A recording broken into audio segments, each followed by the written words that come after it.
fisiologinya. Pemahaman mengenai sistem kardiovaskular sangat penting, khususnya dalam bidang olahraga dan bidang rehabilitasi fisik. Sistem ini berperan untuk mendistribusikan darah dan nutrisi ke seluruh tubuh, terutama pada saat aktivitas fisik. Ketika terjadi gangguan pada jantung atau pembuluh darah, kemampuan tubuh dalam beraktivitas akan menurun, sehingga membutuhkan program rehabilitasi yang tepat. Pada video kali ini, kita akan membahas 3 konsep utama. Yang pertama, anatomi sistem kardiovaskular. Yang kedua, fisiologi kerja jantung. Dan yang ketiga, pembuluh darah. Serta beberapa gangguan utama seperti osteoporosis, gagal jantung, dan aritmia. Anatomi sistem kardiovaskular. Yang pertama, anatomi jantung. Jantung merupakan organ utama sistem kardiovaskular yang berfungsi memompa darah ke seluruh tubuh. Jantung terletak di rongga dada atau mediastinum yang terdiri dari 4 urat. Pertama, atrium kanan, atrium kiri, ventrikel kanan, dan atrium kanan menerima darah yang minim oksigen dari tubuh melalui vena cava. Kemudian darah dialirkan ke ventrikel kanan. Selanjutnya ventrikel kanan memompa darah menuju ke paru-paru melalui arteri pulmonalis untuk pertukaran gas. Setelah darah mendapatkan oksigen dari paru-paru, darah kembali menuju ke atrium kiri melalui vena cava pulmonalis, lalu dipompa oleh ventrikel kiri ke seluruh tubuh melalui aorta. Agar aliran darah tetap satu arah, jantung memiliki 4 katup, yaitu yang pertama katup triskopik, yang kedua pulmonal, yang ketiga mitral, dan yang terakhir aorta. Katup ini mencegah terjadinya aliran balik darah atau regurgitasi. Dinding jantung terdiri dari 3 lapisan, yaitu yang pertama endokardium sebagai lapisan terdalam, lalu yang kedua myokardium sebagai lapisan otot jantung yang berperan dalam kontraksi, dan yang terakhir perikardium sebagai pelindung jantung. Yang kedua, sistem konduksi jantung. Jantung juga memiliki sistem penghantar impuls listrik atau konduksi. Impuls dimulai dari tes anode yang dikenal sebagai pacemaker alami jantung. Impuls kemudian menuju ke atrioventrikular atau AV node, lalu diteruskan ke berkas his dan serabut Purkinje sehingga menghasilkan kontraksi jantung terkoordinasi. Yang ketiga, pembuluh darah. Selain jantung, sistem kardiovaskular juga terdiri dari pembuluh darah, yaitu ada arteri, vena, dan kapiler.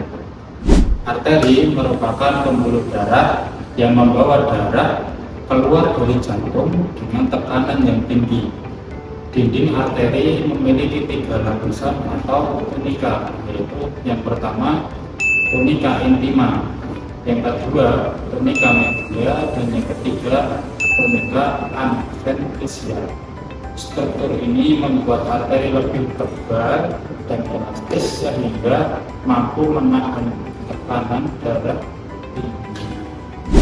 Berbeda dengan arteri, vena membawa darah kembali menuju ke jantung dengan tekanan yang lebih rendah.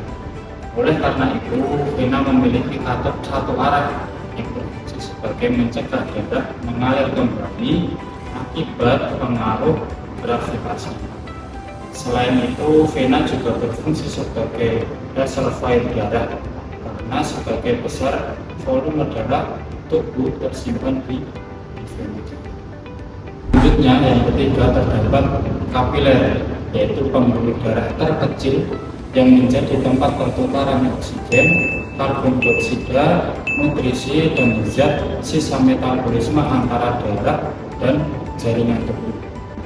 Jantung sendiri memiliki suplai oksigen melalui arteri koroner yang terdiri dari 3 cabang utama, yaitu left anterior descending atau LAD, lalu yang kedua left circumflex atau LCX, dan yang ketiga right coronary artery atau RCA. Fisiologi kardiovaskuler. Pertama, kita akan menjelaskan tentang siklus jantung. Fisiologi sistem kardiovaskuler menjelaskan bagaimana cara jantung memompa darah pada tubuh kita. Siklus jantung terdiri dari dua fase, yaitu sistol dan diastol. Sistol merupakan fase kontraksi ventrikel untuk memompa darah keluar. Sedangkan diastol merupakan fase relaksasi ketika ruang jantung terisi dengan darah. Kemampuan jantung memompa darah dapat diukur melalui cardiac output, yaitu jumlah darah yang dipompa jantung setiap menitnya. Rumus cardiac output adalah cardiac output sama dengan heart rate dikali stroke volume, yang artinya cardiac output dipengaruhi oleh denyut nadi atau heart rate dan volume darah yang dipompa setiap denyutnya atau stroke volume. Stroke volume sendiri dipengaruhi oleh tiga faktor utama, yaitu preload, afterload, dan kontraktilitas. Preload adalah jumlah darah yang mengisi ventrikel sebelum kontraksi. Afterload yaitu hambatan yang harus dilawan jantung saat memompa darah. Dan terakhir kontraktilitas yaitu kekuatan kontraksi otot jantung. Yang kedua, regulasi kardiovaskuler. Sistem kardiovaskuler diatur oleh sistem saraf otonom dan hormon. Sistem saraf simpatis meningkatkan denyut jantung dan kekuatan kontraksi terutama saat beraktivitas fisik atau stres. Sebaliknya, sistem saraf parasimpatis berfungsi menurunkan denyut jantung saat tubuh beristirahat. Selain itu, terdapat regulasi hormonal seperti epinefrin dan norepinefrin yang meningkatkan aktivitas jantung. ADH yang membantu mempertahankan volume cairan, serta AMP yang membantu mengontrol tekanan darah. Tubuh juga memiliki baroreseptor, yaitu reseptor tekanan darah yang membantu menjaga kestabilan tekanan darah secara otomatis. Kemudian yang ketiga, respon terhadap olahraga. Ketika seorang melakukan olahraga, tubuh membutuhkan lebih banyak oksigen. Oleh karena itu, terjadi peningkatan heart rate, stroke volume, dan cardiac output. Aliran darah juga mengalami redistribusi. Pembuluh darah menuju otot aktif akan mengalami vasodilatasi. Sedangkan pembuluh darah ke organ yang kurang aktif akan mengalami vasokonstriksi. Nah, pada atlet yang berlatih dalam jangka panjang, jantung dapat mengalami adaptasi fisiologis yang berupa peningkatan ukuran dan efisiensi pemompaan yang sering kita sebut sebagai atlet heart. Patofisiologi kardiovaskuler. Pertama, aterosklerosis. Aterosklerosis merupakan penyebab utama penyakit jantung koroner.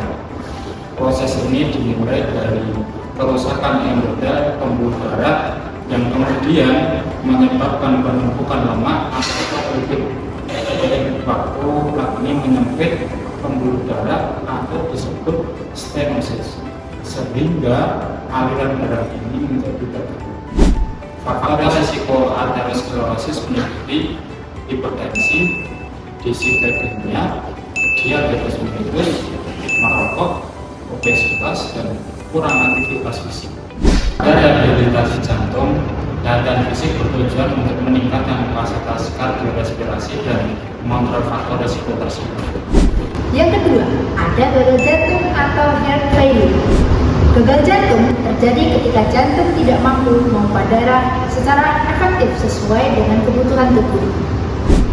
Pada HFrEF terjadi penurunan kemampuan kontraksi jantung sehingga darah yang dipompa keluar dari ventrikel menjadi berkurang. Kondisi ini umumnya disebabkan oleh kerusakan otot jantung, misalnya akibat serangan otot jantung.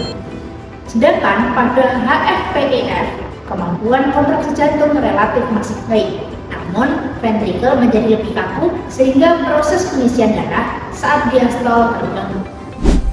Sebagai bentuk kompensasi, tubuh mengalami hipertrofi otot jantung, dilatasi rong jantung, serta aktivasi sistem renin-angiotensin-aldosteron atau RAAS untuk mempertahankan tekanan darah.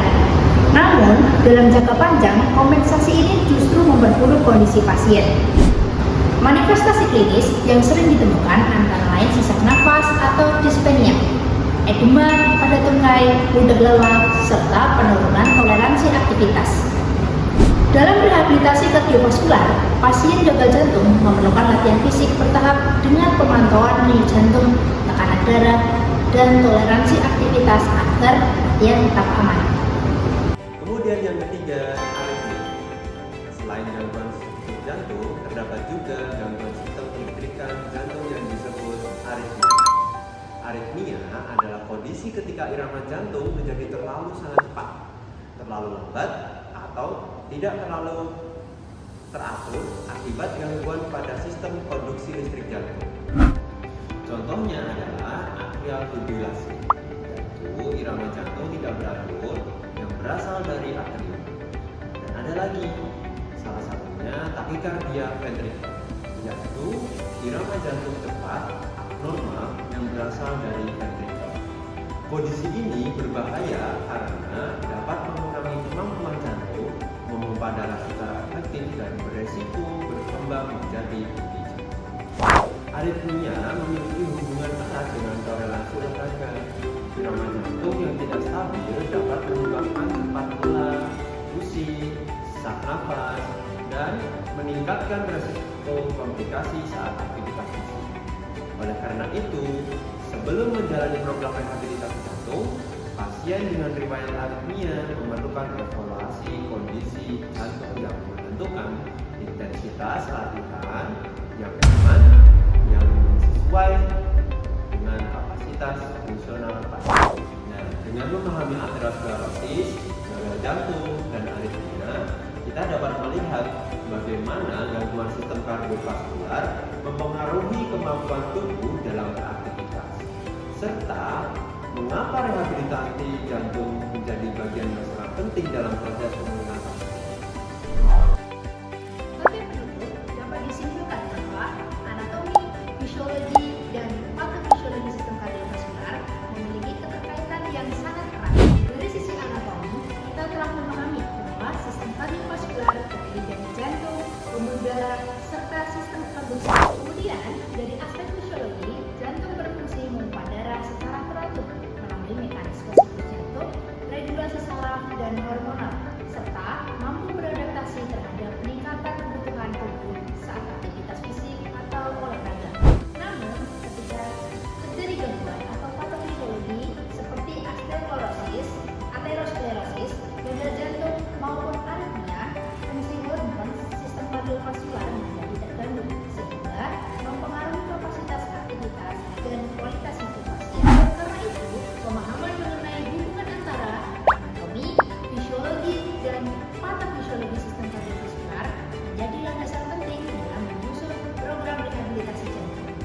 Dengan memahami kondisi struktur dan fungsi jantung pasien, tenaga kesehatan dapat menentukan latihan fisik yang aman, intensitas latihan yang sesuai, serta strategi rehabilitasi yang efektif untuk meningkatkan kapasitas fungsional dan mencegah komplikasi lebih lanjut.